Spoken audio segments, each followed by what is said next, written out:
Bonsoir. Face à l'épidémie qui a submergé la France, ils ont fait bloc, mobilisés 24 heures sur 24, 7 jours sur 7.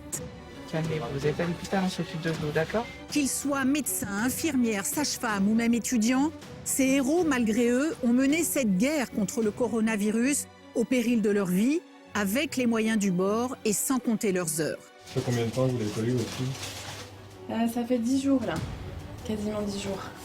Après je pense que les retrouvailles vont être fortes quand on va se serrer dans les bras. Au plus fort de la crise, alors que presque tous les Français étaient confinés, ils étaient au chevet de plus de 30 000 malades dans un état souvent grave.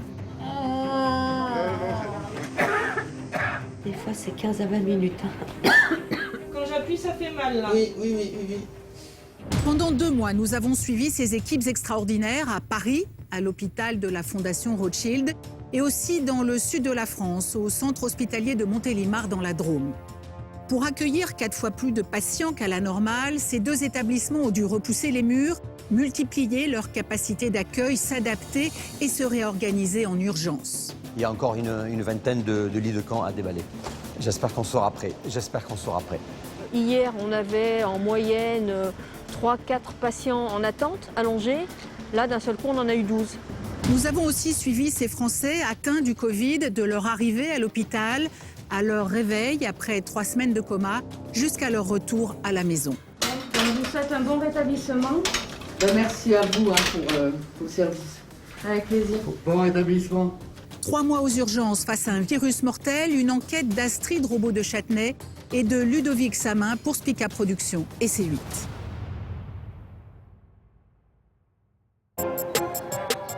Montélimar, dans le sud de la France, entre Valence et Avignon. Il est 8h30 du matin. Sylvain Trichard, médecin urgentiste, se prépare à une nouvelle journée folle. Un combat inédit contre un virus mal connu. Salut.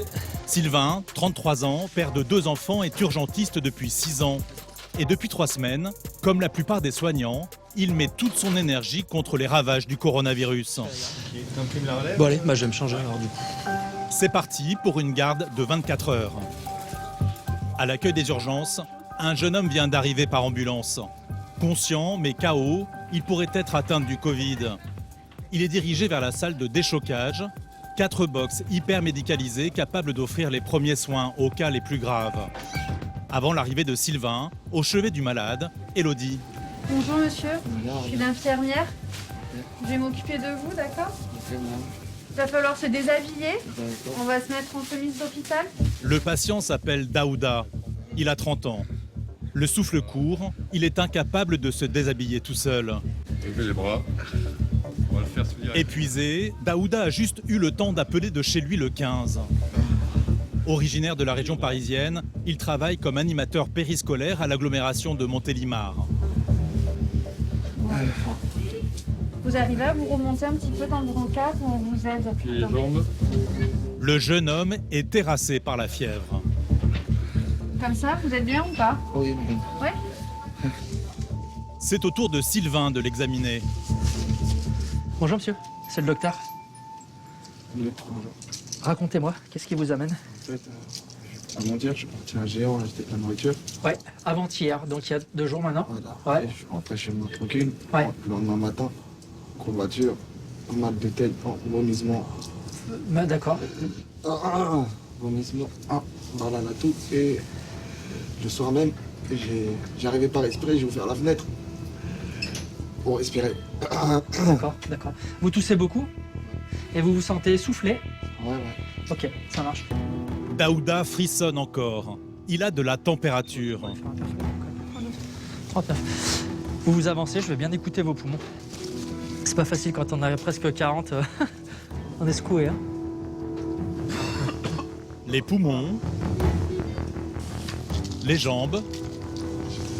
Ouais, vous avez mal de partout. Ouais, mais... Ok, ça marche. C'est ce que tu feras, Hello. On va le prélever d'emblée grippe et corona. Ouais. Pour cet homme en bonne condition physique générale, les symptômes du coronavirus peuvent ressembler à une grosse grippe.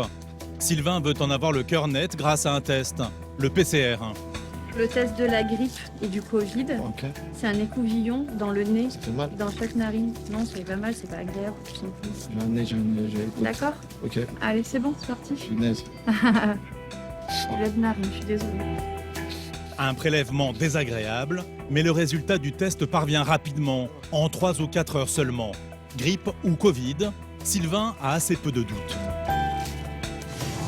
Le tableau, a priori, est tout à fait compatible avec une épidémie, avec un Covid, en fait. Alors bon, c'est un patient très jeune, il a 31 ans. Aucun problème de santé, plutôt athlétique, en très bonne forme. Bon, il est tout à fait possible que ce soit une forme bénigne. Par contre, effectivement, les symptômes sont quand même très intenses. Beaucoup de fièvre, beaucoup de fatigue. A priori, un tableau tout à fait compatible, en fait. Le jeune homme a eu très peur. Le virus est encore mal connu et jamais il n'avait ressenti une telle fatigue. Franchement, j'ai mal dans tout le corps. De la nuque, du dos, du bassin, au mollet, aux cuisses, là. J'ai trop mal. Ça vous est déjà arrivé d'être dans une situation comme ça? Jamais arrivé. Je suis un sportif, je fais souvent du sport. Et là, ça m'a attrapé d'un coup comme ça. Tout le monde pense que ça touche que les vieux. Mais ça touche pas que les vieux. Ça touche les jeunes aussi. Il y a eu des jeunes qui sont partis à cause du coronavirus. Ils pensent que on est dans un film. Parce que ces choses-là, il n'y a que dans les films qu'on voit ça. En fait, on ne vit pas dans un film. C'est la réalité. Et ça m'a fait peur. Daouda vit seul à Montélimar. Il n'a pas souhaité prévenir sa famille, installée en région parisienne. Je l'aurais pas appelé pour leur dire, parce que je sais que ma mère elle a un cœur fragile et que si je lui dis, elle va pas supporter. Je sais qu'est-ce qu'elle va faire. Elle va pleurer, elle va plus être elle-même, donc je préfère garder ça pour moi. Daouda va devoir rester quelques heures en observation aux urgences pour savoir s'il est Covid ou pas et connaître la décision de Sylvain. Situé dans la Drôme, l'hôpital de Montélimar n'a pas été épargné par l'épidémie. Pendant 3 mois, des dizaines de médecins, d'infirmières, d'aides-soignants, de brancardiers sont montés au front pour combattre le virus. Je repars vous voir tout à l'heure, d'accord? Aux urgences, ils ont accueilli des centaines de malades. Des personnes âgées surtout, les plus vulnérables. Bonjour monsieur, je suis un des médecins des urgences. Ça fait 8 jours que vous toussez. Ils nous ont dit qu'on avait une suspicion de Covid. Ok. Pendant plus de 2 mois, nous avons accompagné les équipes médicales à Montélimar, mais aussi à Paris. Est-ce que vous pouvez me serrer la main, s'il vous plaît? Voilà, serrez-moi la main. Serrez-moi la main. La Fondation Hôpital Rothschild, un hôpital privé spécialiste des yeux, a chamboulé toute son organisation pour accueillir 4 fois plus de malades en réanimation qu'à la normale. Quelques-uns n'ont pas survécu. Ça fait chier. C'est vraiment une saleté ce truc-là. Mais la plupart des patients ont pu être réveillés après parfois 3 semaines de coma. Et même voir leurs proches. Je viens de loin, je suis bien. Tant mieux. Je suis contente de toi. Ouais. Les médecins et leurs équipes ont décuplé leurs efforts. C'est bon, vous êtes prêts? Ils ont tout fait pour que les patients sortent vainqueurs contre le virus. Pour nous, en fait, rien n'est jamais gagné. Et il n'y a que quand ils sortent du service qu'on sait qu'on a fait notre travail correctement. À Montélimar, dans la vallée du Rhône, entre Valence et Avignon, et à Paris, nous avons suivi ces héros applaudis tous les jours lors d'un moment exceptionnel, jusque dans les maternités. Une crise sanitaire que personne n'avait jamais vécue auparavant. Un petit câlin encore avec papa. Le confinement a commencé il y a 1 mois. Et la capitale ressemble à un musée sans visiteurs. En cette mi-avril, à Paris, plus de 1000 patients sont déjà décédés du virus. Dans le 19e arrondissement, l'hôpital de la Fondation Rothschild, un établissement privé spécialiste des yeux et du cerveau, s'est mobilisé pour accueillir en urgence des malades du Covid. Il est 7 h du matin. Manuela, 43 ans, infirmière, se prépare à une nouvelle journée à Rothschild. Et chaque fois, la peur au ventre. Je dors pas. Donc c'est beaucoup plus compliqué. On vit quelque chose de bizarre? Ouais, vraiment très. C'est pas pareil. Courageuse, Manuela ne s'est pas dérobée. Embauchée ici quelques jours seulement avant le confinement, sans imaginer ce qui allait arriver, elle a été rattrapée par l'enfer du Covid. Avec sa collègue Dominique, infirmière depuis 15 ans, elle côtoie ensemble le virus depuis 3 semaines. Il faut faire les choses par étapes. Il faut d'abord, bien sûr, habiller sa tête. Dans cet hôpital privé, le personnel dispose de toutes les protections. C'est bien d'être confortable. Il faut rentrer en étant sûr qu'on est Parce que confortable, quand on rentre et que protégé. le masque est mal mis, qu'il nous étouffe ou il est voilà, tu peux plus mettre la main. Pour éviter ensuite de penser à tout ça Voilà. après, de se libérer de tout cet harnachement, tout cet habillage. D'oublier qu'on est habillé. Qui peut être un peu contraignant, vécu un peu comme contraignant au début effectivement. Et puis en fait, une fois qu'on est bien équipé, on n'y pense plus. Et puis surtout, on s'occupe de nos malades, quoi. Leur journée de travail va durer 12 heures. 12 heures dans un service ouvert en urgence, cette grande pièce commune, réservée avant la crise au réveil des enfants opérés ici. Covid oblige, plus d'enfants, mais 12 patients en réanimation, à peine séparés par des rideaux. Manuela l'ignore encore, elle va s'occuper aujourd'hui d'un patient qui va la bouleverser.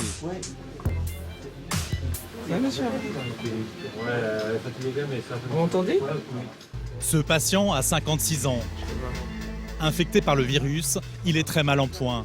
Relié à une machine depuis 20 jours et placé en coma artificiel. Ce matin, l'équipe médicale a décidé de le sortir de son sommeil. Est-ce que vous pouvez me serrer la main, s'il vous plaît? Voilà, serrez-moi la main. Serrez-moi la main. Ah, c'est très bien. Hein. L'homme réagit un peu.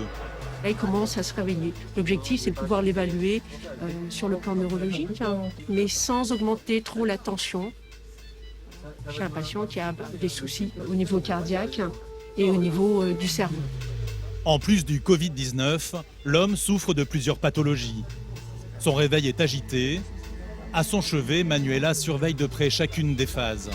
Monsieur Mourma, calmez-vous, votre tension est en train de dépasser. Calmez-vous, vous êtes à l'hôpital, on s'occupe de vous, d'accord? Quelques mots que le patient entend peut-être. Manuela marche sur des œufs. J'ose pas trop le masser parce que je me dis que ça peut faire deux effets. Soit ça le calme, soit ça l'énerve. Et là, je crois qu'il a un inconfort en fait. Tiens, il me serre la main. Ça fait du bien de le voir bouger comme ça. De le sentir serrer la main et voilà. C'était pas ça il y a quelques jours. Entre des hauts et des bas, Manuela veut rester optimiste. C'est pas encore présenté. Ce que je lui ai dit ce matin, j'ai dit il va falloir vous réveiller pour qu'on puisse faire connaissance maintenant. Rien ne destinait Manuela à atterrir dans ce service. Cette nouvelle recrue a terminé en février sa formation d'infirmière de bloc opératoire. Avant, elle travaillait dans une maison de retraite. Le Covid a bouleversé ses plans. Steria, c'était vraiment pas du tout C'était vraiment pas du tout le service que j'avais envie de faire. Ça, tout le monde le sait, j'ai toujours crié haut et fort, je ne vais pas aller en réa. Voilà, c'était... Mais bizarrement, il a fallu que je demande moi-même à venir ici quand on a ouvert la salle. Elle s'est portée volontaire contre l'avis d'une partie de sa famille. Quand on est pompier et qu'il y a le feu, je sais pas, dans un bâtiment ou dans une forêt, on se dit pas, il y a plein de camarades qui sont décédés ou qui ont été pris dans les flammes, donc j'y vais pas. Donc on y va. Sinon, pour quelle raison on a décidé de faire ce métier? Si c'est pour être ailleurs qu'ici. Dans cette salle de crise, tous, de l'aide-soignante aux médecins, se sont portés volontaires. Si c'est le monde Babel. Je parle de l'équipe parce qu'on vient de services différents et on fait tout, de A à Z. Au chevet d'un autre malade, 2 lits plus loin, un grand médecin de l'hôpital a lui aussi enfilé masque et Charlotte. Non, mais moi je suis ophtalmo. Grand spécialiste de la rétine de l'enfant, mais pas du Covid, il n'a pas hésité à exécuter ici les tâches d'une infirmière. Je viens aider un petit peu, filer un coup de main comme aide-soignant, voilà, pour aider un petit peu l'équipe. Après, on ne prétend pas sauver des vies, mais si c'est une main de plus pour retourner un malade, pour le nettoyer, pour le changer, de toute façon... Grâce à leur mobilisation, dans cette cour des miracles, un patient vient de se réveiller. Bonjour monsieur, comment allez-vous? À son chevet, Dominique, infirmière, la collègue de Manuela, et Nicolas Engrand, anesthésiste réanimateur depuis 13 ans à la Fondation Rothschild. Est-ce que vous vous souvenez que vous avez une machine pour respirer? Oui, c'est normal. Hein. Le patient s'appelle Albert, 64 ans. Atteint du Covid, il vient de passer 21 jours dans le coma et sous assistance respiratoire. Nicolas Engrand a décidé de le réveiller il y a 12 heures. Il veut maintenant mesurer la lucidité de son patient. Qu'est-ce que vous faites comme profession? Bien. Et vous savez pourquoi vous êtes ici? Oui, absolument, oui. C'est un cousin germain? C'est une forme nouvelle de SRAS, absolument. Albert est encore dans les vapes. Mais le médecin semble rassuré par ses réponses. La plupart des patients qui se réveillent, en fait, après avoir été ventilés pendant plusieurs jours, plusieurs semaines, ils se réveillent beaucoup plus confus, beaucoup plus désorientés, avec ce qu'on appelle en réanimation un délirium. Et lui, j'ai l'impression pas du tout. Il est beaucoup plus adapté que la grande majorité des gens qui se réveillent. Ouais. À 64 ans, Albert est une force de la nature. 115 kilos en temps normal, il en pèse 100 aujourd'hui. 15 kilos de perdu, 20 jours de coma. Difficile pour lui d'effectuer des gestes simples du quotidien. Comme planter cette paille dans une brique de jus de fruits. Doucement, hein? Oula. En général, c'est plutôt crémeux ou liquide ou gélifié. On fait du mixé aussi au début. Ça aussi, c'est plus facile pour eux. Et puis petit à petit, quand on voit que ça passe de mieux en mieux, on introduit un petit peu plus d'alimentation solide. On y va? Pour Albert, ça passe. Un petit déjeuner avalé, ça n'a l'air de rien. Mais pour Dominique, l'infirmière, cela veut dire qu'Albert est sur la voie de la guérison. Donc nous, on vous souhaite plein de bonnes choses pour la suite. D'accord? Hein? Vous prenez bien soin de vous, continuez à persévérer comme ça, prendre des forces. Une victoire pour toute l'équipe de réanimation. Albert peut quitter le service de soins intensifs. Allez. Prenez bien soin de vous, Albert. Bon courage pour la suite. Et commencer sa convalescence 5 étages plus haut. À 600 km de Paris, à Montélimar, entre Valence et Avignon, c'est le branle-bas de combat. Dans le service de réanimation, les 11 lits sont occupés par des cas Covid. L'hôpital a décidé en urgence d'en ouvrir 19 autres, entièrement équipés. Le docteur Philippe Char, le directeur des soins, ne cache pas son admiration à son équipe. Vraiment, vous avez été extraordinaire dans la réactivité parce que ce n'était pas prévu aujourd'hui. Et vous avez tous participé pour que, en quelques heures, on ait transformé ce service en service Covid. Vous êtes au top. Comme à l'hôpital Rothschild, ici aussi on pousse les murs. À l'arrière de l'hôpital, c'est la chef du service des urgences qui est à la manœuvre. Il faudrait le mettre par là en fait. Catherine Busseuil, 56 ans, n'est pas satisfaite de l'accueil des urgences. Elle veut absolument séparer les patients suspects de Covid et les autres. Là, on est en train d'installer un poste de tri de façon à pouvoir filtrer d'emblée tous les patients qui vont arriver pour pouvoir identifier ceux qui vont être suspects de Covid et ceux qui vont être non suspects de Covid. Le nouvel accueil des urgences de l'hôpital sera désormais à l'extérieur, sous cette tente. Une sorte de garde-triage. C'est passage obligatoire avant l'entrée dans le service des urgences. Voilà, c'est un stop là. Catherine a décidé que les suspects Covid seront ensuite dirigés ici. Elle a réquisitionné le garage qui reçoit habituellement les ambulances et les pompiers. Elle fait monter 2 tentes. En fait, là, ça va servir de salle d'attente et l'autre, ça va servir de salle d'examen. C'est là que les patients seront testés. Non, là, on ferme pas, là devant. Montélimar se prépare à l'éventuelle déferlante du virus qui a déjà touché le Grand Est et la région parisienne. Ça fait 16 ans que je suis dans le milieu hospitalier, c'est la première fois que ça arrive, c'est impressionnant quoi, ce qui se passe. Et depuis 2 jours, l'onde de la vague se rapproche. C'est que ça va flamber d'un coup. Là, ça a été une augmentation brutale aujourd'hui. D'un seul coup, le nombre de patients allongés a été multiplié par 4 et le nombre de patients debout aussi. Hier, on avait en moyenne 3-4 patients en attente, allongés. Là, d'un seul coup, on en a eu 12. En cette fin du mois de mars, impossible de prédire quand la vague arrivera et si elle se transformera ici aussi en tsunami. Dans le doute, l'hôpital de Montélimar a aménagé un sous-sol, 500 mètres carrés en urgence. Le docteur Haussmann fait une dernière inspection. C'est une salle de crise qui a été aménagée, c'était un sous-sol. On a fini les travaux hier soir. On a installé les souffleries d'air chaud pour chauffer toute la salle. Cette salle servira en cas d'afflux massif ou si la météo empêche le tri sous les tentes. 20 lits de camp ont déjà été installés, à bonne distance les uns des autres. 1, 2, 3, 4, 5, 6, 7, 3 x 7, 21 à peu près, c'est ça. Il y a encore une vingtaine de lits de camp à déballer. J'espère qu'on sera prêt. À l'accueil des urgences, le balai des brancards ne fait pas relâche. Allez, faites-moi voir votre oreille.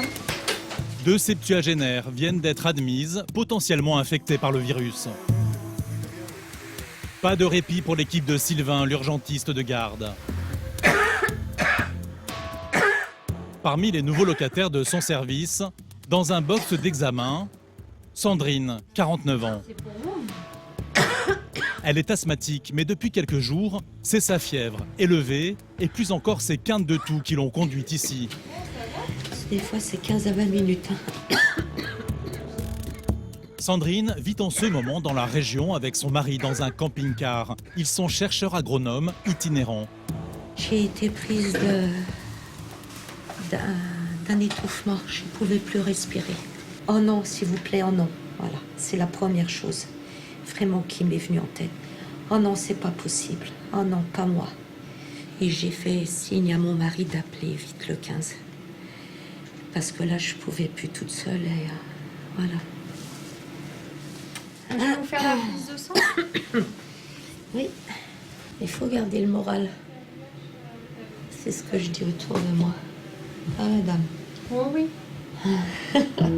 Sandrine n'emmène pourtant pas large. On ne sait pas tout de ce virus et en bonne scientifique qu'elle est, elle se méfie quand même à la veille de ses 50 ans. Je vais fêter mes 50 ans dans 15 jours. Ah oui. Alors, 50 balais, faut les fêter. Ouais, il faut les fêter à la maison. Et à la maison. Et à la maison, bien sûr. Vous avez prévu une fête? Je crois que la plus grosse fête, ce soit avec mon fils et mon mari. Je crois que ça va être ça. Franchement, ce sera ça. Mais oui. Allez, ça va Voilà, aller. l'angoisse et la peur arrivent, malgré qu'il y ait le moral. Alors, Mais c'est je dois vrai. faire, ne vous inquiétez pas, je dois faire une gazométrie. Ah, mais vous voulez me connecter de partout? Sandrine présente les symptômes du Covid. Fin juin, on déplorait en France le décès de 300 personnes de moins de 50 ans. Prévoyante, elle s'est préparée au pire. Si ce corona allait vraiment jusqu'à musée, jusqu'à la mort, on peut dire, jusqu'à quelque chose de dramatique, j'y ai pensé, oui. Et donc, du coup, j'ai préparé ce que j'allais dire à mon mari et à mon fils. On a parlé de certaines choses. Je lui ai dit, tu pourras pas me voir, il n'y aura pas de cérémonie, il n'y aura rien, ça se passe... voilà, quoi. C'est la première fois que je vis une telle chose. C'est-à-dire de sentir qu'on peut chavirer, quoi. Des pensées très sombres. Dans quelques instants, Sandrine sera fixée sur son sort avec le diagnostic de l'urgentiste, Sylvain. Dans la salle de déchocage, Sylvain vient de recevoir tous les résultats cliniques de Daouda. Ça va? Ça va un peu mieux qu'à l'arrivée quand même, on a bien fait tomber la température là. Hospitalisé depuis quelques heures en urgence pour une suspicion de Covid, ce sportif de 30 ans était arrivé KO. Sylvain a plutôt de bonnes nouvelles. Il n'y a aucun signe de gravité et à votre scanner et dans votre prise de sang. Vous respirez bien, tout va bien. Ok. Atteint du Covid, encore épuisé par sa fièvre, Daouda va pourtant pouvoir rentrer chez lui aujourd'hui. Parce qu'il est jeune, le Covid ne fera pas plus d'effet sur son organisme qu'une grosse grippe. En rentrant à la maison, le traitement il n'est pas très compliqué, c'est du repos, du Doliprane, je vous l'ai prescrit jusqu'à 4 grammes par jour pour faire tomber la fièvre ou la douleur.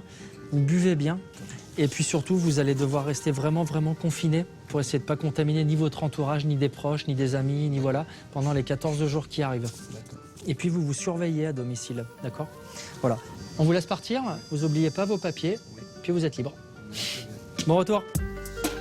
Au revoir. Daouda peut être soulagé. Ouais, je me sens nettement mieux, psychologiquement nettement mieux. Et ça m'a... Avoir des bons mots du médecin, ça fait plaisir.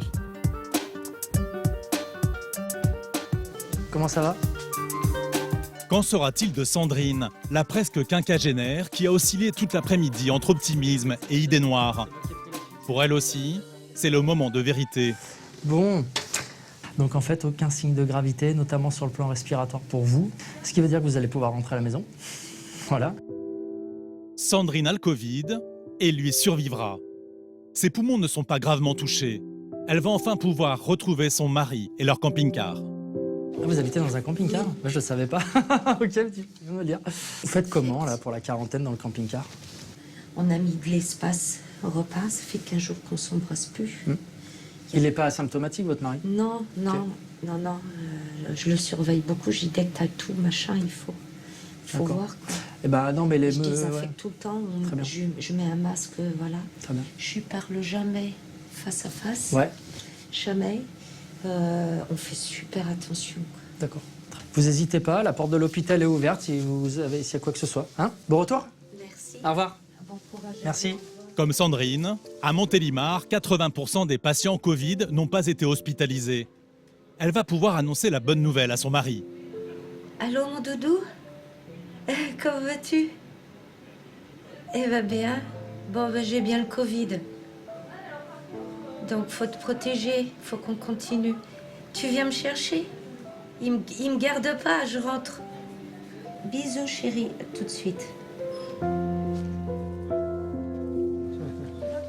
Il est 20h. Daouda, lui, est proche de la sortie. Je me sens bien, j'ai pu me reposer. Donc ça m'a un peu rechargé les batteries. Et là, je rentre à la maison, comme je vous ai dit. Une petite douche, des antibiotiques et allez hop, dodo. Touché par le Covid, mais sans gravité, il sera suivi quelques jours par l'hôpital, au téléphone. Même suivi médical pour Sandrine. Son carrosse, le camping-car dans lequel elle vit avec son mari, est avancé. Le jeune homme derrière. Ouvre-moi derrière que je fasse à côté de toi. Merci. Eh bien, écoutez, prenez bien soin de vous. Au revoir. Elle va devoir y vivre confinée 14 jours, sans le contaminer.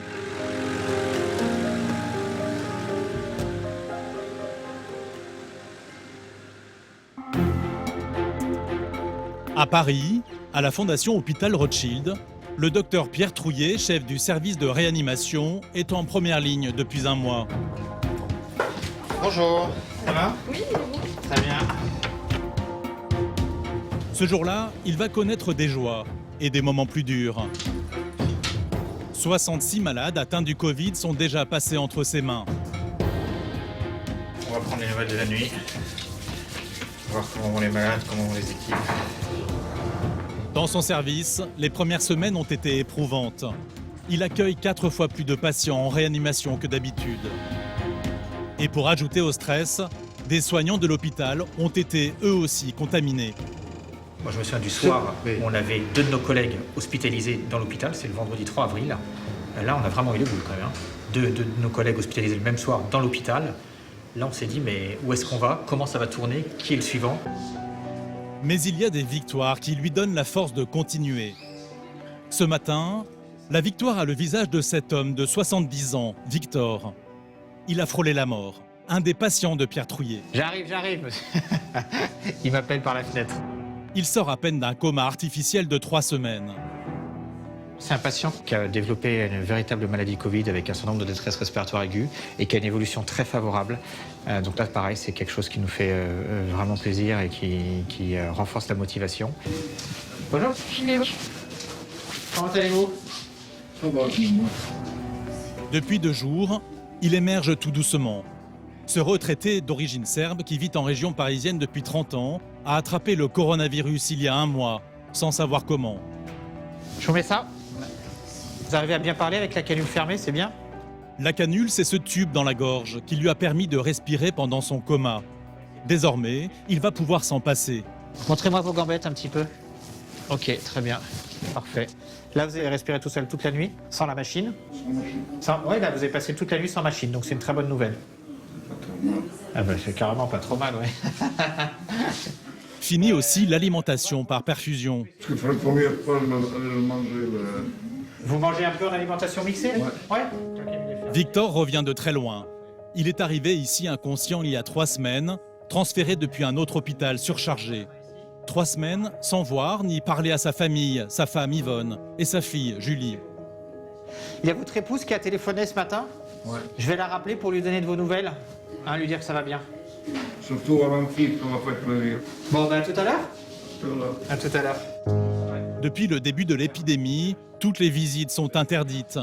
Alors les soignants redoublent d'efforts pour informer les familles. Chaque appel est consigné. Ce matin, à 9h43, son épouse avait téléphoné et qu'elle voulait des nouvelles. Donc il nous indique le numéro de téléphone et il nous indique la nécessité de rappeler son épouse. Donc je vais pouvoir la rappeler maintenant. Et comme ça nous permet de maintenir des informations auprès des proches parce que comme les visites sont interdites, c'est très anxiogène pour eux de ne pas pouvoir et visiter leurs proches et avoir des nouvelles. Oui, bonjour, vous êtes Madame Nicole? Oui, bonjour Madame, je suis le docteur Trouillet en réanimation à l'hôpital Fondation Rothschild. La situation, elle évolue très bien. Il parle, votre mari, maintenant. Voilà, donc là, tout à l'heure, j'ai discuté avec lui et il va vraiment bien. Voilà. Juste comme ça, c'est très bien. Ne vous inquiétez pas. Une photo? Je vous envoie une photo de votre mari, il n'y a pas de souci. D'accord? Allez, bon courage. De rien. Au revoir, madame. Alors, c'est très émouvant, elle était en pleurs. Elle était en pleurs au téléphone, tellement elle est contente des bonnes nouvelles qu'on lui a données. Ça nous émeut aussi. Des pleurs de joie, la plus belle des médailles pour le travail accompli. En temps normal, le service de réanimation est ouvert nuit et jour aux familles. Une question d'éthique pour le chef du service, Pierre Trouillet, qui n'oublie jamais, malgré les circonstances, de rapprocher patients et proches. J'ai eu votre femme au téléphone. Donc je lui ai dit que ça allait bien, et alors elle est très contente, elle vous embrasse, elle m'a dit de vous dire qu'elle vous aimait beaucoup. Et elle m'a dit que demain c'était la Pâque orthodoxe et que du coup elle vous souhaitait bonne Pâque. Voilà, ok? Bon, à tout à l'heure. Dans quelques heures, Victor pourra enfin parler à sa femme. Dans le service, il n'y a malheureusement pas que des bonnes nouvelles. Malgré les efforts constants des soignants, il y a des drames qu'ils ne peuvent empêcher. Ce matin, le patient dont Manuela, l'infirmière, s'occupait, est mort. C'est la 4e personne qu'elle voit s'en aller en un mois. Ça fait toujours mal de perdre quelqu'un. Parce qu'on a cet espoir-là, le métier qu'on fait, on soigne, on accompagne. Dans le cas de ce patient-là, bon, la semaine juste à 48 heures avant, il n'y avait pas beaucoup d'espoir. Et ensuite, on l'a revu bouger et tout ça, mais c'est c'est le Covid. Même si on y est préparé, ça fait mal. Et surtout dans ce contexte-là où on est confiné, où on est ensemble et on vit presque on vit presque avec eux d'une certaine manière. Et là, on les voit, et ça fait mal. Même si elle s'est portée volontaire, ce qu'elle a vu depuis le début de la crise l'a affectée. À Rothschild, 13 patients sont morts le premier mois de l'épidémie. L'ancienne infirmière en maison de retraite encaisse difficilement. Alors, à la pause, avec ses collègues, elle a besoin de partager son désarroi. Maison de retraite, j'avais au moins un décès par mois encore. Mais c'était pas vécu de la même manière. Par contre, mon premier décès Covid, je l'ai vu dans mon lit pendant 2 semaines. Tu te rappelles? C'est bizarre. Après, heureusement, on s'habitue à tout. Voilà. C'est... Le temps de s'habituer, le temps de dire au cerveau, écoute, c'est comme ça, habitue-toi, adapte-toi et fais ce qu'il faut. Heureusement, à Rothschild, il y a 4 fois plus de patients sortis d'affaires que de décès. Parmi eux, Albert, 64 ans, que nous avions vu à son réveil. Voilà maintenant 7 jours qu'il est sorti du coma. 7 jours qu'il réapprend à vivre en faisant chaque matin un peu d'exercice, tout seul. Ça m'entraîne petit à petit vers l'autonomie, quoi. Et ça me donne l'assurance aussi de faire les choses aussi. C'est important, ça? Oui, oui. 2 fois par jour, Cécilia Evin, médecin, vient lui rendre visite. Allez, on respire fort. Elle est confiante. Albert guérit peu à peu du Covid. Et vous vous sentez essoufflé en marchant ou pas? Ça arrive, mais j'essaie de ne pas trop forcer les choses, quoi. Ouais. Voilà. Plus de détresse respiratoire, mais les 3 semaines de réanimation ont laissé des traces sur son corps. Ça, vous êtes tombé? Je sais pas. Vous savez pas. Longtemps allongé sur le ventre pour améliorer son oxygénation, Albert souffre d'escarres à l'œil et ailleurs sur le corps. Ah, je suis marqué physiquement. Hein. Sur le front, j'ai cette espèce de trait, sans compter les escarres. Quand les escarres vont cicatriser, ça va laisser des marques. Donc tout ça, je l'ai gardé à vie. Vous voyez? Son corps est marqué. Et psychologiquement, ce père de famille semble aussi très atteint. J'ai eu un coup de blues et j'ai fait une crise de larmes comme un gamin. Hein. J'ai pleuré, j'ai dit c'est pas possible.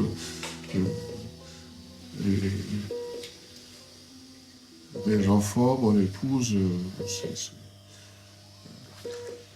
je pense que ce serait très difficile pour eux si je partais, quoi.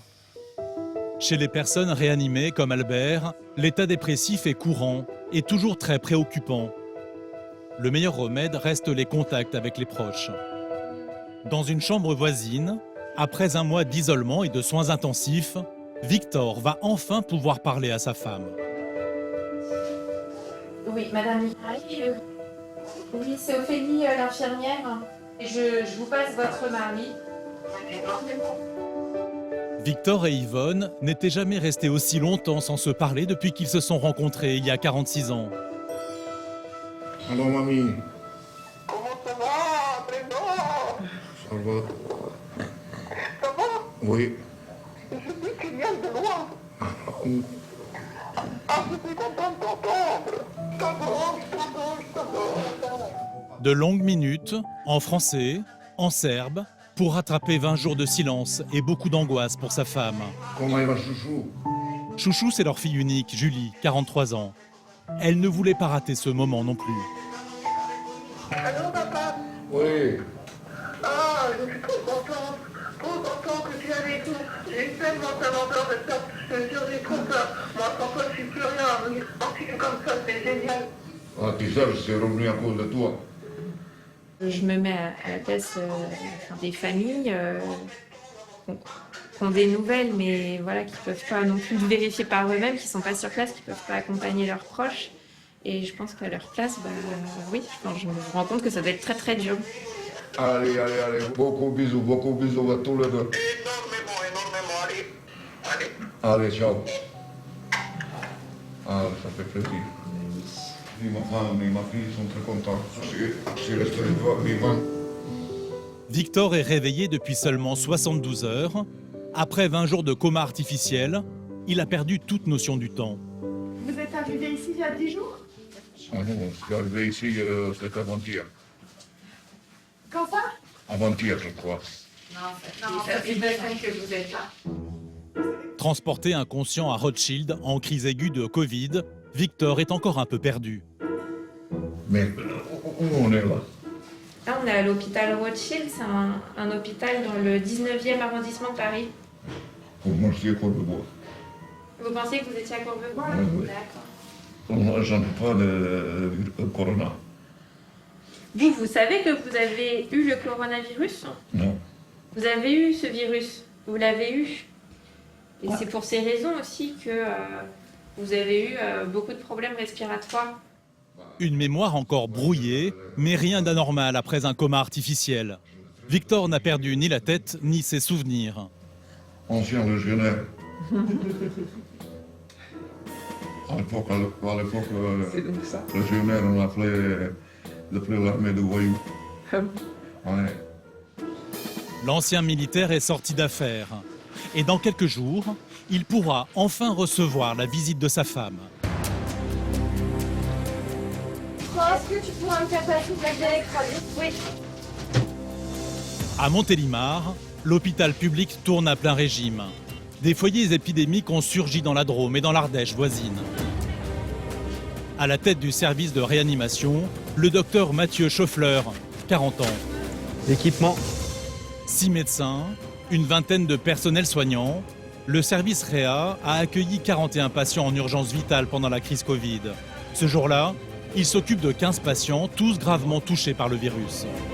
Pour nous, en fait, Rien n'est jamais gagné et il n'y a que quand ils sortent du service qu'on sait qu'on a fait notre travail correctement. Intubés, placés en coma artificiel, certains, comme cet homme, sont mis à plat ventre pour améliorer l'oxygénation. Jamais très bon signe. Pour un certain nombre de ces patients, on est dans l'étape où il faut les mettre à plat ventre. C'est un peu la dernière chance ou pas? Non, on a d'autres armes thérapeutiques par la suite, mais ça veut dire que c'est déjà une situation qui est critique, ouais, plus que critique, et qui nécessite d'être chez nous. Mais toutes les 16 heures, il faut remettre le patient sur le dos. Un travail d'équipe, méthodique et toujours délicat sur un patient vulnérable. Il y a toujours un risque. Il est maîtrisé parce qu'on est des équipes qui sont formées, qui sont habituées. On les a entraînés régulièrement, donc le risque est maîtrisé. Il n'est jamais nul. Un médecin, des infirmières, tous couverts de protection antivirus. Ils ont quelques minutes seulement pour retourner le patient. Car pendant la manipulation, Mathieu doit débrancher quelques machines reliées au malade.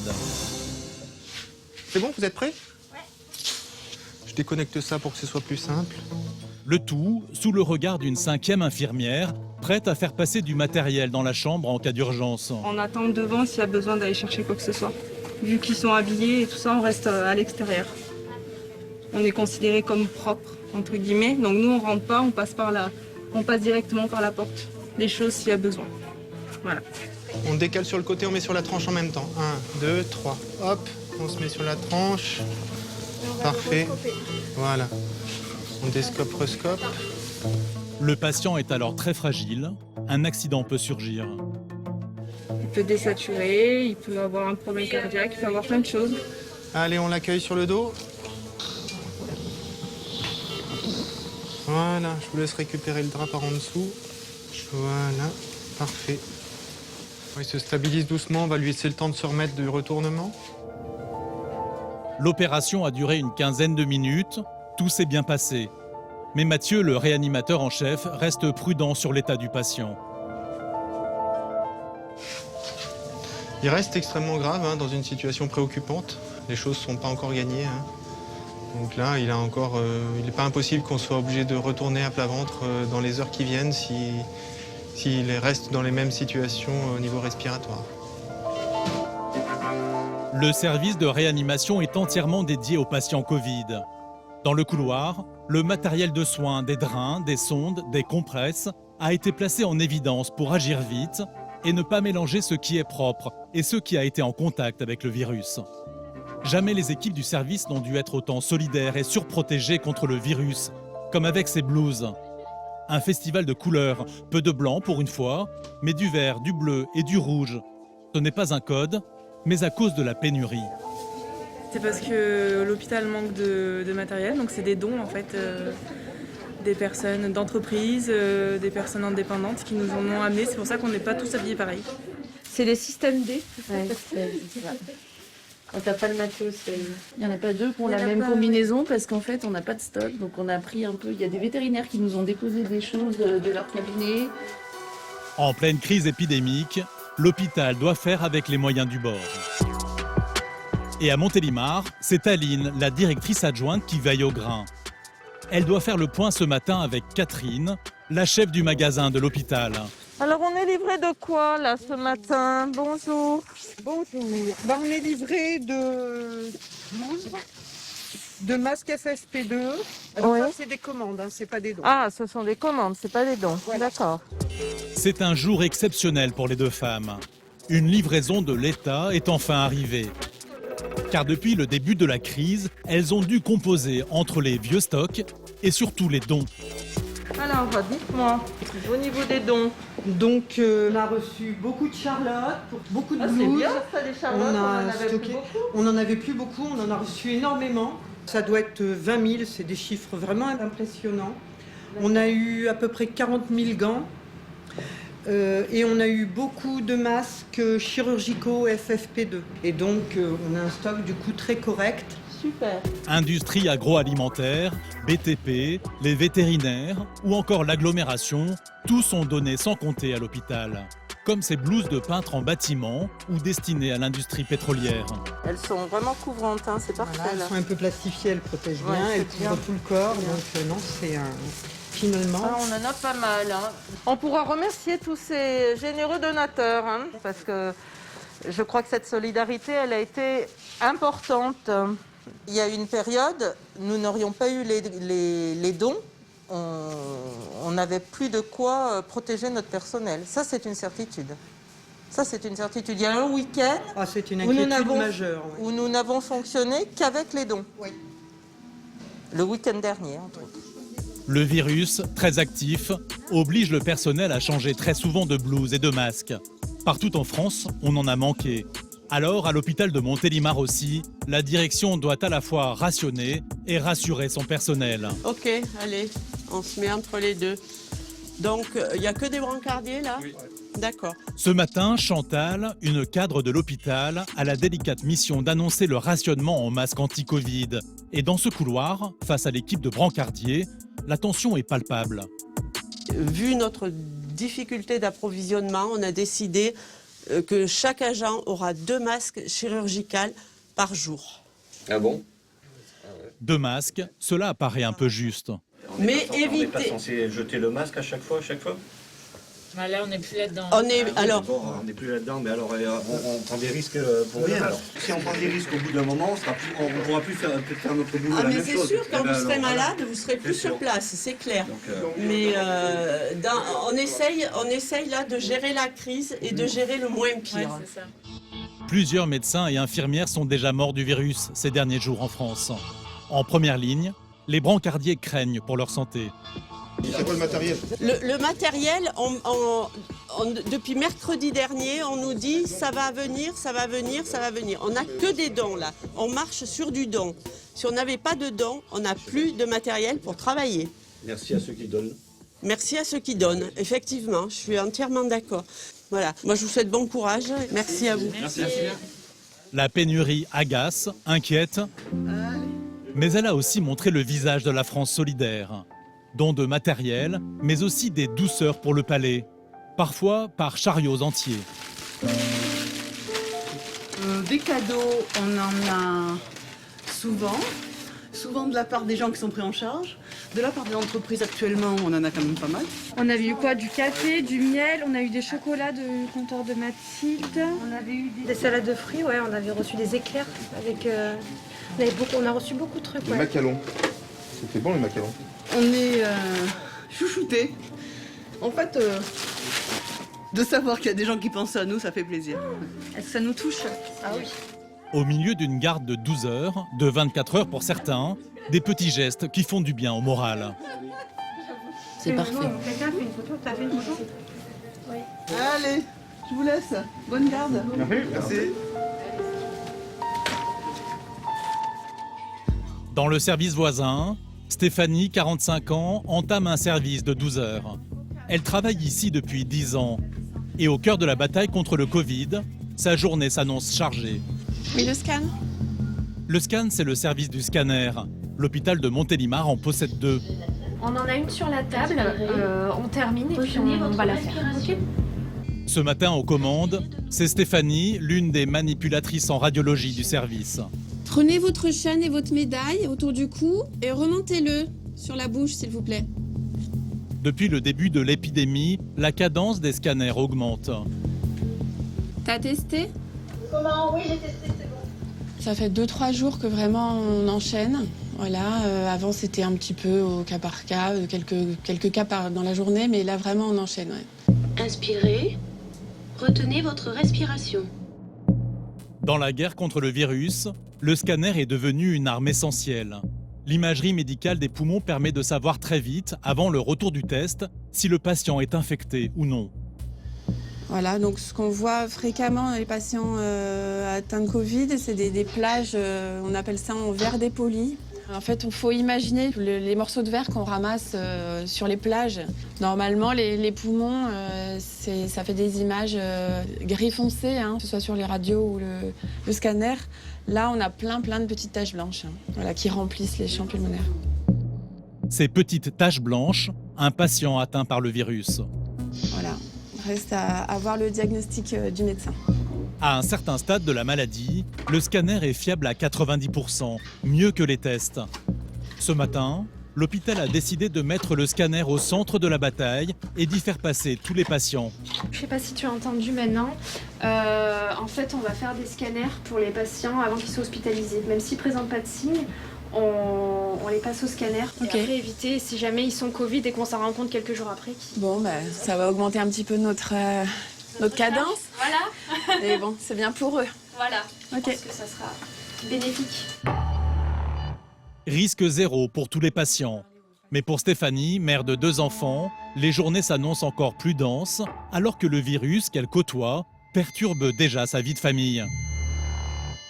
Il y a une certaine tension.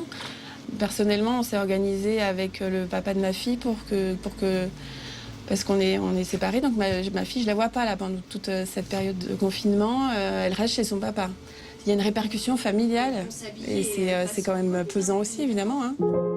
Si Stéphanie envisage à contre-cœur de ne pas voir sa fille durant tout le confinement, il y a un visiteur qu'elle se réjouit de voir tous les jours.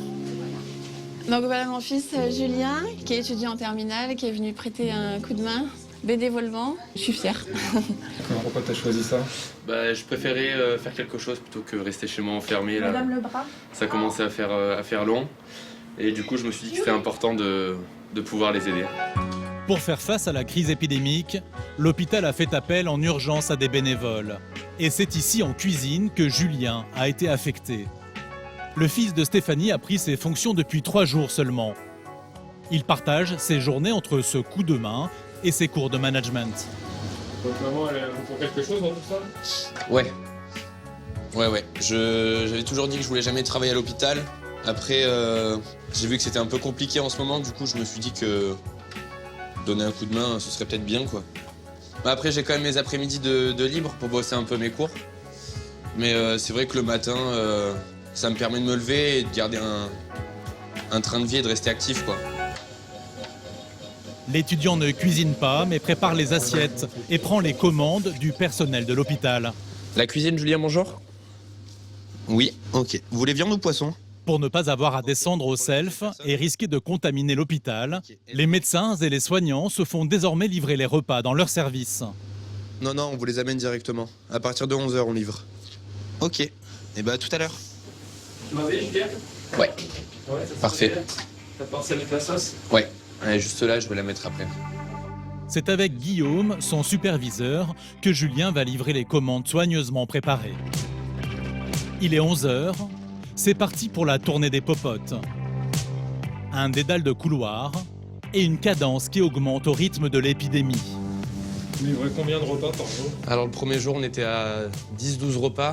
Là, ça fait le 4e jour qu'on fait ça, on est à 50 repas. Ah oui, ça augmente vite? Ouais, ça augmente super vite. Ouais.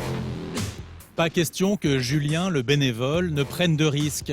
Alors pour les salles en secteur Covid, les 2 livreurs doivent suivre un protocole particulier. Service Covid, on évite de rentrer, ouais. Niveau sécurité, pour se protéger nous-mêmes et les autres, vaut mieux rester devant. Charlotte, masque, le moins de contacts possible. Le virus rôde toujours. Bonjour. Bonjour Guillaume. J'ai 4 plateaux repas commandés. Hop là. C'est tout bon? Pour quelqu'un qui ne voulait pas travailler à l'hôpital, Julien est à l'aise. Bon appétit. Merci, au revoir. Surtout quand il vient livrer le service du scanner. Et sa maman. Il y a à manger. Tous les jours, Stéphanie a le privilège de recevoir une assiette dédicacée. Là, tiens, je fais une belle assiette. C'est sympa. Il y a des petits cœurs, des petites fleurs. Voilà, je suis contente de le voir dans la journée. C'est un peu plus... Tu t'aimes bien, hein? Attends, je vais poser la Ouais. Julien, Stéphanie, ils vivent ensemble solidaires cette crise inédite. Dans le jeu de cette famille, une grande absente. Ah, c'est ma fille. Fanny, 8 ans, confinée avec son papa, loin du virus, mais jamais très loin. J'ai eu un petit mot de ma fille dans la matinée qui me fait plein de bisous. Ça fait du bien? Bah ouais, ça fait du bien. Ça fait combien de temps que vous l'avez pas eu aussi? Ça fait 10 jours là. Quasiment 10 jours. Ça doit être dur. Ouais. Au début, c'était très dur de se dire que ça allait justement être dans la durée. Après, je pense que les retrouvailles vont être fortes quand on va se serrer dans les bras. Demain, Stéphanie sera justement en repos. Ce sera l'occasion d'un moment privilégié avec sa fille. À Paris, la fondation de l'hôpital Rothschild est toujours en zone rouge. 40 patients sont encore en urgence absolue. Mais les équipes médicales gagnent chaque jour du terrain sur la maladie. Bonjour, monsieur Michel. Bonjour. Comment ça va aujourd'hui? Moi, ça va beaucoup mieux. Ça va beaucoup mieux. Au 5e étage, Victor, l'ancien légionnaire de 72 ans, est sorti du coma il y a 8 jours. Je vois que vous n'avez plus d'oxygène, ça c'est une bonne nouvelle. Plus besoin d'oxygène. Respirez bien fort par la bouche. Quelques pas chaque jour dans sa chambre. Victor n'a pas d'autres séquelles que la fatigue et une humeur maussade. Mais le médecin est venu avec une bonne nouvelle. Donc moi j'ai évidemment donné mon accord pour que votre épouse vienne vous voir, vous rendre visite. Donc elle devrait passer cet après-midi, votre femme. C'est une bonne chose. Bien sûr. Voilà. Alors évidemment, elle sera habillée comme nous, vous en doutez. L'hôpital Rothschild, c'est quasi exceptionnel en France, a permis à des familles de rencontrer leurs chers malades. Pour le docteur Erwan Robichon, les visites sont un remède puissant à la mélancolie. Ça fait un mois quasiment qu'il est dans le circuit hospitalier. Il n'a pas de moyen de contacter son entourage, il n'a pas son téléphone.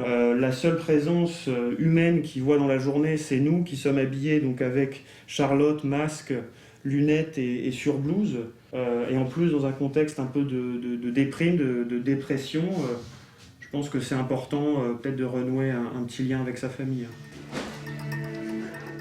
Il est 16h, dans les couloirs de la fondation de l'hôpital Rothschild. Allez, vous pouvez venir, madame. Du coup, il faudra mettre une blouse comme ça. Yvonne n'a pas une minute de retard. Elle attend ça depuis un mois. Et elle est passée de moments d'intense inquiétude à l'espoir. Jusqu'au coup de fil du médecin qui a donné son feu vert pour la visite. Alors, j'enlève ces lunettes. Ouais, vous enlevez ce masque-là. Je le jette, non. Vous pouvez le jeter dans la poubelle jaune qui est juste à côté. En 46 ans de mariage, jamais elle n'avait été séparée de son mari aussi longtemps. Et elle n'y croyait plus. Vous pensez que vous pourriez venir à l'hôpital? Ben non, puisqu'on m'avait dit non. Alors, non, je pensais pas. Normalement, pour éviter la contagion de l'épidémie, Yvonne a l'interdiction de toucher son mari. Mais devant tant d'émotions, elle ne va pas résister. Je veux toucher.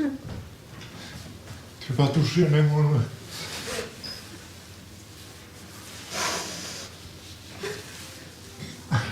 Tu viens de voir.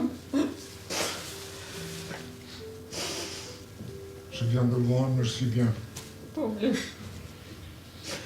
Je suis contente de te voir. Ouais. Oui, on ne s'est jamais séparés avant, bon, pour nous, c'est... On a deux têtes, mais on est un couple, on est comme le frère et sœur. On se dispute jamais, on s'engueule jamais, tout ce qu'on fait ensemble, on décide ensemble. Ouais, là, c'était vraiment un choc, puisqu'on m'a annoncé de me préparer au pire. Mais bon, je me suis préparé au pire, je ne pouvais pas l'admettre, parce que c'était dur.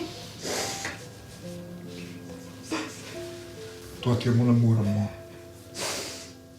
Victor découvre aussi l'enfer que vient de vivre son épouse, qui avait des raisons d'imaginer le pire.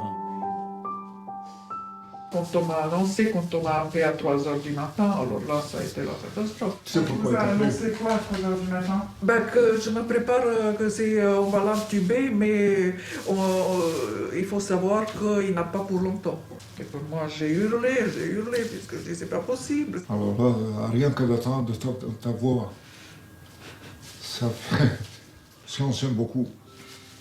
Beaucoup. S'ils ne m'ont pas transmis ici, je suis déjà dans le petit pot. Le bon Dieu préfère que je reste avec toi. Ah ben bien sûr. Bien sûr. Yvonne et Victor ont eu droit à 1 heure de visite. Des retrouvailles inespérées dont ils se souviendront longtemps. Victor a retrouvé le moral, même s'il va devoir encore attendre d'être complètement guéri pour sortir de l'hôpital. Dans une chambre voisine, Vous êtes prêts? Ok. Albert lui aussi a retrouvé le sourire. Dans ce sac en plastique, ses affaires personnelles. Il quitte l'hôpital pour un centre de rééducation. C'est le grand départ là. Ouais. Vous êtes content? Oui, très content. Et la blessure où? Comme ça, vous serez peut-être mieux parce qu'il fait pas très chaud aujourd'hui. Monsieur Cissé, vous faites bien des choses. Bien, merci. Que le Seigneur soit avec vous. Merci, merci. Allez. Et bonne route et bonne continuation. Son corps est très marqué par les 20 jours de réanimation, mais il a le moral. Un dernier petit souvenir? Quelle sortie, hein? Oui. Pourquoi vous filmez tout ça? Oh, des souvenirs pour moi, tiens. Allez, au revoir.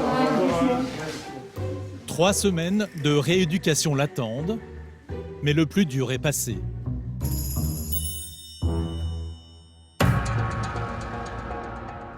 À Montélimar, 4 patients sur 5 qui se présentent aux urgences avec le Covid peuvent rentrer chez eux quelques heures plus tard. Vous pouvez vous asseoir? Je vais écouter les poumons. Mais pour les personnes âgées qui souffrent déjà d'autres maladies, les médecins redoublent de vigilance. Respirez la bouche ouverte. Ouais, ça ronfle bien. Héloïse, médecin interne, est au chevet d'une femme de 68 ans, arrivée la veille en ambulance à 1h du matin. Les mollets, ils font mal? Oh, celui-là, oui. C'est nouveau? Ah oui, ça m'a jamais fait mal. Ouh là là. Quand j'appuie, ça fait mal, là. Oui. Babette, retraitée, est arrivée avec une grosse fièvre et de la toux. Elle a été placée sous oxygène pour des difficultés respiratoires. Ça vous fait mal tout ici? Un symptôme de plus qui ne laisse pas beaucoup de doutes. À 68 ans, Babette est dans la tranche d'âge délicate face au virus. Le test Covid permettra d'adapter les soins. Ok. Bon. On surveille, on attend les résultats, parce que le scanner est quand même en faveur d'une infection. D'accord? On vous tient au courant. D'accord? Merci bien. Allez, à plus tard, madame. Au revoir. Au revoir. Dans quelques heures, Babette saura à quoi s'en tenir. En plein confinement, l'hôpital de Montélimar n'autorise aucune visite. Allô? Le téléphone reste le seul lien entre les patients, l'hôpital et leur famille. En ligne avec Sophia, l'infirmière, une des filles de Babette, inquiète. Oui, ça va. Étonnamment, ça va. En journée, elle sent pas trop mal. Elle a de la température la nuit. Elle est encore sous oxygène, mais sinon, ça va.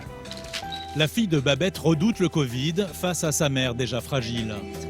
Je suis désolée, on n'a pas les résultats, mais en général, quand on le sait, on le communique au plus vite aux patients. Et les patients, du coup, avertissent leur famille. Et quand ils ne sont pas en mesure de le faire, c'est nous. C'est nous qui appelons les familles pour les rassurer. Depuis le début de l'épidémie, Sophia, l'infirmière, les médecins parfois, ont décidé de prendre le temps pour ces échanges si importants. On est tout le temps sollicités, ouais. Et là, en ce moment, plus que d'habitude ou pas? Ouais, plus que d'habitude, surtout que c'est frustrant pour les familles parce que du coup, elles n'ont pas la possibilité de rendre visite. On a le confinement oblige et par mesure de protection. Et du coup, on est très sollicités par téléphone, mais on prend le temps de leur répondre quand même parce que on se met à leur place. Et on aimerait avoir des nouvelles de nos proches qu'on ne peut pas visiter. C'est encore plus frustrant, du coup, on autorise les appels et surtout, on prend le temps de leur répondre. Pour cause de virus, tout l'hôpital est confiné. Du jamais vu. Des services ont même reporté les soins qui pouvaient attendre. Coupé du monde, ou presque, un autre service en subit les dommages collatéraux. Bonjour, je m'appelle Agathe, je suis l'auxiliaire de puériculture. Je viens voir au niveau des contractions, ça va? Ça va, j'en ai un petit peu quand même. Enfermés dans leur chambre depuis plusieurs heures, Isabelle, 24 ans, et Sébastien, 29 ans, vont vivre aujourd'hui une curieuse expérience. Accouchés au temps du Covid, isolés de tous. Ils sont arrivés il y a 4 heures, dès qu'Isabelle a perdu les os. La future mère fait contre mauvaise fortune bon cœur. C'est déjà bien parce que dans certaines maternités où ils peuvent carrément pas assister les papas, donc là, d'un côté, c'est une chance aussi. Ça aurait été frustrant d'accoucher toute seule. C'est notre enfant à tous les deux, faire toute seule. Non, j'aurais pas pu. Sébastien pourra rester, mais à certaines conditions seulement. Et aucune autre visite ne sera autorisée. Le futur papa doit l'expliquer à sa mère. Bah, je peux rester jusqu'à ce qu'elle accouche. Après, je reste pour voir le bébé pendant 2 heures à peu près. Après, il faut que je m'en aille. 2 heures après l'accouchement, le papa devra quitter définitivement la maternité, laissant tout seul la mère et l'enfant. C'est dommage que ça soit dans des conditions comme ça, parce que tu vois, on peut même pas aller le voir à la maternité quand il va naître, rien du tout. Ouais, bah, faut faire avec. Ça tombe vraiment mal. Hein. Et puis ben, si tu prends une photo, tu m'envoies une photo, puisque je peux pas aller le voir. Oui, pas de souci. Bon, ben, de toute façon, tu me tiens au courant. Moi, je vais garder mon portable avec moi toute la journée. Hein, ouais, ça marche. Près de moi. Ouais. D'accord? Ça marche. Allez, bisous, fiston. Puis bon courage à Isa. Ça marche, bisous. La famille, déçue, ne pourra pas faire la visite traditionnelle au chevet de la maman et du nouveau-né.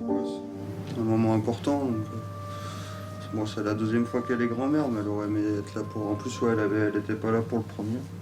Donc pour le 2e, elle était là, elle aurait aimé y assister. Faire avec. Plus embêtant encore pour Isabelle, l'absence de leur premier enfant, Ethan, 3 ans, interdit lui aussi de maternité à cause du méchant virus. Pour le virus, on a parlé de petits monstres et tout ça, donc il sait qu'il peut pas venir à l'hôpital par rapport aux petits monstres.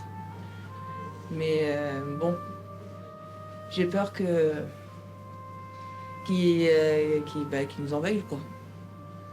De pas voir son petit frère, qu'après il va avoir de la jalousie, tout ça, donc c'est ça qui je redoute aussi en rentrant à la maison. Isabelle et Sébastien, seuls, n'ont plus qu'à patienter une journée entière peut-être encore, isolés dans la chambre de pré-travail. À Montélimar, les commerces sont fermés, les rues presque désertes, le temps est suspendu, chacun confiné chez soi.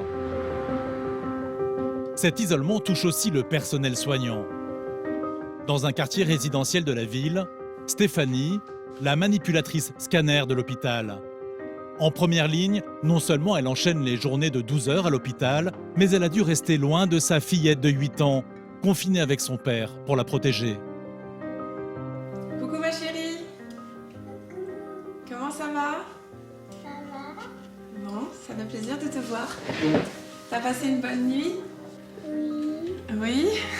50 salariés de l'hôpital de Montélimar ont été touchés par le Covid. Alors, avec son ex-mari, Stéphanie a décidé que leur fille resterait chez lui le temps du confinement pour la protéger du virus. Mais les jours de repos, mère et fille rattrapent le temps perdu, à leur façon. Le contact, il n'y en a pas beaucoup en ce moment. Ça fait 15 jours quand même que je ne l'ai pas vu. Donc je pensais que ça allait être très très dur de ne pas avoir le contact physique, donc c'est le cas. Mais le fait de la voir, de l'entendre, d'interagir avec elle, c'est super. Hein. Des contacts quotidiens en visio avec sa fille et les jours de repos, Stéphanie se transforme en professeur. Calcul, dictée. Est-ce que tu as révisé les mots à apprendre? Oui, un peu. Allez, tu l'as fait sur ton ardoise, la dictée? Et comme toute bonne maîtresse, Stéphanie doit surveiller les tricheries, assez faciles à distance. Tu l'enlèves de ta vue, le texte? Tu vas pas me le faire, ça? Tiens, tricheuse. Allez, cache-le. Voilà, très bien. Elle a fermé l'ordinateur, elle ne voit plus. Alors vas-y, on y va. Les éléphants sont les plus gros mammifères terrestres. Un moment d'échange, de partage, un lien maintenu. Point. Montre-moi alors. Oula, il y a des fautes. 1, 2, 3. Il y a 3 fautes. Pour Fanny aussi, 8 ans, l'éloignement est un moment difficile à vivre. J'aurais quand même aimé passer son anniversaire avec elle. Ah ben moi aussi, hein, c'était dur. Hein. Ça tombait les premiers jours du confinement, mon anniversaire. Et du coup, vous n'avez pas pu faire l'anniversaire ensemble? Ah ben non, le fait qu'elle soit pas là, c'était dur. Hein. Ouais. Bah ouais, c'était dur, ouais. Ouais. Mais bon, elle m'a envoyé des petits cadeaux, une lettre, c'était chouette. Et puis on s'est appelés. C'était bien. On s'appelle tous les jours en FaceTime. Ouais. Jamais des millions de Français n'avaient ainsi dû s'isoler de gré ou de force de leurs proches. Bonjour Manon. Bonjour. Voilà. Bonjour. Je vous ai déjà vu, vous. Oui. Babette, arrivée il y a 20 heures aux urgences de Montélimar, est transférée en secteur Covid. Elle ignore encore le résultat du test, mais la sexagénaire se doute de quelque chose. Ben, on m'a pas dit, mais moi je pense. Non, d'accord, on vous a pas dit, vous savez pas. Non. Puis j'ose pas demander parce que j'ai peur de la réponse. Allez-y, vous pouvez rentrer. Cette nouvelle chambre et la tenue du personnel médical hyper protégé ne la rassurent pas. On voit tout le monde avec des combinaisons. On ne reconnaît plus, hein. Non. On a l'impression d'être dans un mauvais film. Ah, ça va. Hein? Mais c'est la réalité. Eh oui. Pendant 3 mois, à Montélimar, 196 patients comme Babette ont été hospitalisés pour Covid. L'infirmière qui va désormais s'occuper d'elle fait connaissance. Un premier contact à la fois humain et médical. Du coup, qu'est-ce qui vous a emmené à consulter?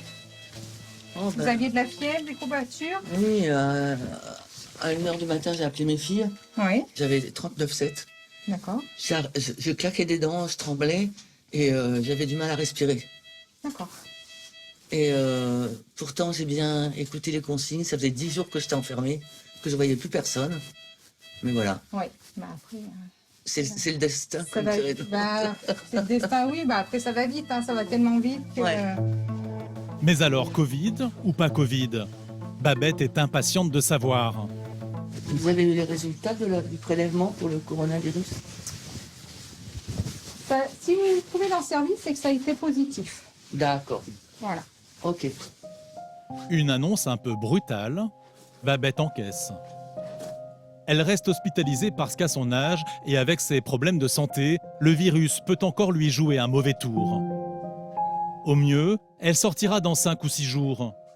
Une chose est sûre, dans 3 jours, elle fêtera son anniversaire à l'hôpital.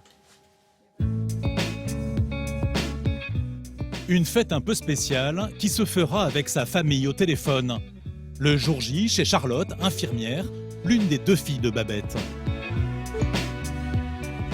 Coucou. Ah, quand même. Quand même, c'est toi qui décroches pas. Et joyeux anniversaire, au fait. Ouais, merci, c'est gentil. On le fera au mois de juillet, hein. Oui, j'espère. Quand tu seras rentrée. Ouais. Babette fête aujourd'hui ses 69 ans. Elle est à l'hôpital depuis 6 jours, Covid positive. Son état est stable, mais l'infection l'oblige à rester encore un peu. Pas trop fatiguée? Je récupère, mais je suis sans énergie. Comment ça se fait que tu bouges comme ça, là? C'est mes mains que je trempe des mains. J'ai du mal à tenir le téléphone. Ah, c'est trop fatigant. C'est l'émotion. Bon, bah je vais te laisser te reposer, alors. Ouais. Bah, à bientôt, alors. À bientôt. C'est Charlotte, avec sa sœur, qui a appelé le 15 la nuit où Babette a eu une forte fièvre et des toux inquiétantes. Avec la santé déjà fragile de sa mère, Charlotte, présente à l'arrivée de l'ambulance, a craint le pire. Je lui ai juste fait un coucou comme ça, à la porte de l'ambulance, et puis c'est tout. En me disant vraiment que ouais, c'était la dernière fois que je la voyais. Moi, j'avoue, j'avais un peu la crainte jusqu'au dernier moment qu'elle ne fête pas son anniversaire, en fait. Hein. Même jusqu'à hier, ouais, qu'elle ne fête pas son anniversaire, qu'elle passe pas le cap. Surtout qu'elle est encore dans le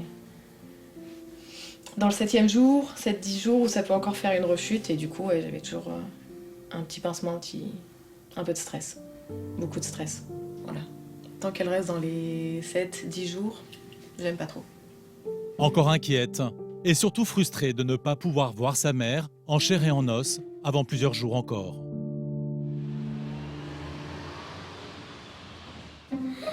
Au 5e étage de la Fondation Hôpital de Rothschild à Paris, Victor est en pleine séance d'exercice. Là, c'est le fessier qui marche. C'est le kiné qui l'a appris, ça. Victor partage sa chambre depuis 2 jours avec un autre malade du Covid, Lassana, 64 ans. Agent de sécurité dans un aéroport, père de 4 enfants, il a été placé sous oxygène pendant 20 jours. Il est encore très affaibli, bien plus que Victor. Quand je le vois faire ça, moi aussi je souhaite faire comme lui un jour. Je sens les muscles et commence à trembler. Ça veut dire qu'ils sont vivants. Ils commencent à nourrir. Pour Lassana, se remettre à marcher est plus compliqué. Ses poumons sont sévèrement touchés, il s'essouffle très vite. Alors, Victor décide de lui prêter main forte et s'improvise même professionnel de la rééducation. Respirez par le nez, expulsez par la bouche. Mais pas violemment, tout doucement. Et quand il marche, il ne faut pas marcher comme ça. L'épaule vient. Non, pas comme ça, il ne faut pas se mettre en arrière. Non, normalement, tout droit. Il ne faut pas faire ça. Tout droit. Et il ne lâche pas son élève. Tu vois combien de tours tu as fait sans pousser. C'est mon côté. Bon, moi je vais m'asseoir là. Oui, ne forcez pas. Ouais. Ne forcez pas. Victor lui-même devra faire beaucoup d'efforts pour gagner en autonomie. Sa convalescence ne fait que commencer. 2 semaines, j'étais vraiment bon arrière. Moi, petit à petit, je redeviens comme j'ai été. Et puis le matin, quand je me lève, j'ai envie de chanter. Content, gai, ce matin. Et cette nuit, je dormis comme un agneau. Victor retrouve peu à peu le goût des choses de la vie et même son odorat. Ok. Tu vois, là, je sors de confiture, le plaisir. Là, il y a quelques jours, vraiment, je sens tout. Il se sent bien mieux, mais il doit rester encore quelques jours à l'hôpital, sans son nouvel ami. Voilà, les ambulanciers sont là, vous allez partir. Merci. Voilà, ils vous attendent juste dehors.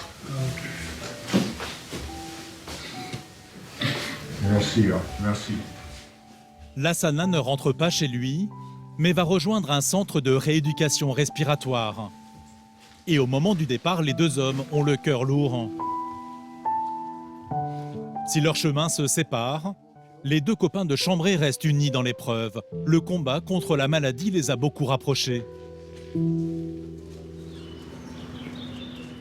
Le lendemain, à l'hôpital Rothschild, Victor a enfilé sa belle chemise. Il attend avec impatience l'ambulance qui doit le reconduire chez lui. C'est un grand jour. Il va enfin retrouver sa femme Yvonne et sa fille Julie. Il est plus heureux que jamais. Bon, c'est les grands départs là. Ouais. Vous êtes content? C'est aussi de voir la famille, de voir mon lit. Regarde, habillé tout seul. Après 3 semaines, sous respiration artificielle, il lui a fallu 3 autres semaines pour se remettre sur pied. Bonjour. Bonjour, c'est lui. Oui, c'est lui-même. Oh, j'arrive. Prêt pour le retour? Victor en a bien conscience. Cette renaissance, il la doit au personnel soignant. Je viens de ma famille, mais je quitte les familles. Ah, bien sûr. Ouais. Vous ne pouvez pas savoir quelle gentillesse, quelle disponibilité. On entend ça en tout cas. Ouais. Merci beaucoup. Bonne route. Merci. Au revoir, merci. Au revoir. Au revoir. Bonne journée. Victor fait partie des chanceux. Je ne croyais pas un jour de revenir chez moi, non. Dans l'état où j'ai été, je dis, ça y est. Et surtout, 72 ans. Pendant la crise, la Fondation Hôpital Rothschild et ses soignants ont accueilli 73 malades en situation critique. Comme Victor, 58 en sont sortis vivants.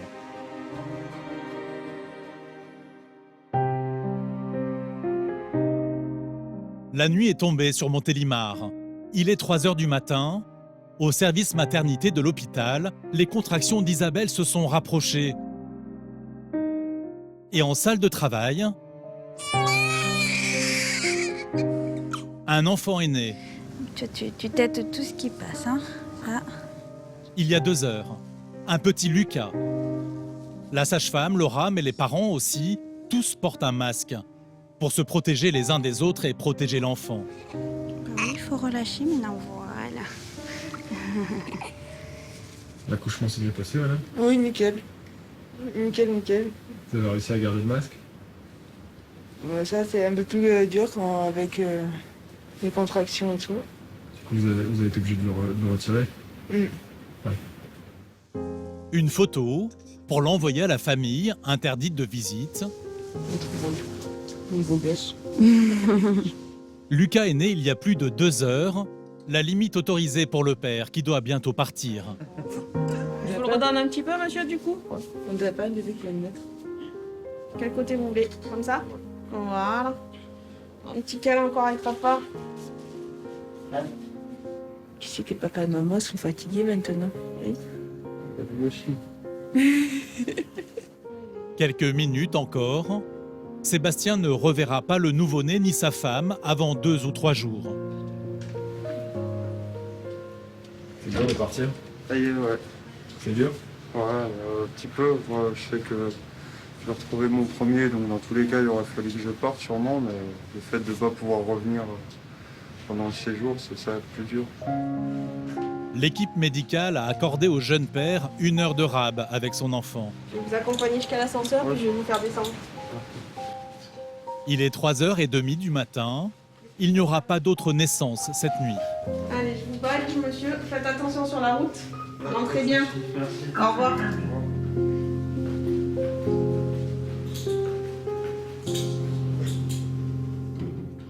Deux jours plus tard, dans un autre service de l'hôpital de Montélimar. Bon, je vous dis pas à bientôt. Non, non.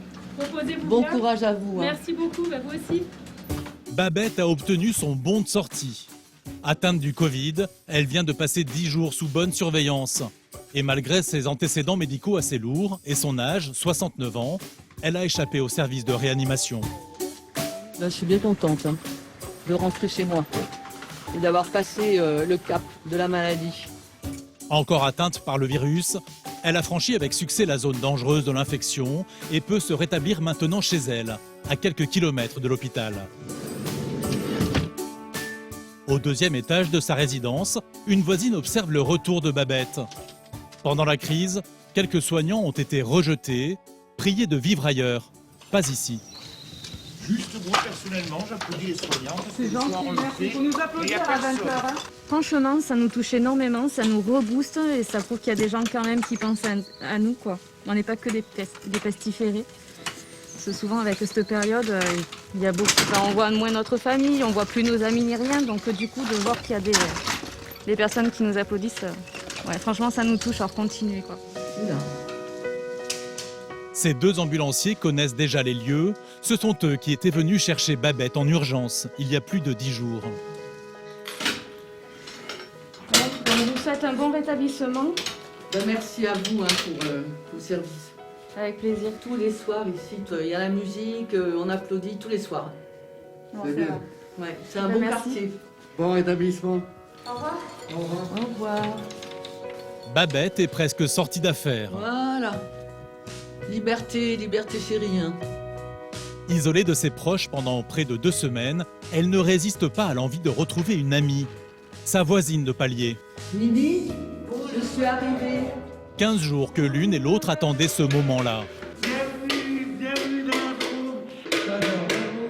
Moi aussi je t'aime, Babette. Moi aussi je t'aime, Babette. Nous vaincrons le coronavirus. Nous vaincrons. Ça vous touche comme accueil? Ah oui. C'est quelqu'un de tellement généreuse et gentil que ça touche. Philou. Philou. Son appartement, ses 2 chats, Filou et Chatouille. Babette retrouve sa vie d'avant avec un immense soulagement. Ça me fait du bien, ça me fait plaisir, ça me remonte le moral. C'était Voilà. dur, là? Écoutez, j'ai tellement dormi jour et nuit que j'ai pas réalisé vraiment que c'était dur. J'avais juste peur de mourir. Parce qu'il y avait le choix de la vie ou de la mort. Et devant mes enfants, je disais que c'était rien, que ça allait passer, que je voulais pas les affoler. Parce qu'ils étaient déjà affolés. Et puis après, quand la fièvre a baissé, j'ai dit c'est bon. J'ai gagné. Voilà. Babette devra rester confinée 14 jours encore, pour du repos en toute sécurité, avant de pouvoir revoir ses enfants. Ah, faudrait que je les arrose. et fêter enfin son anniversaire en famille.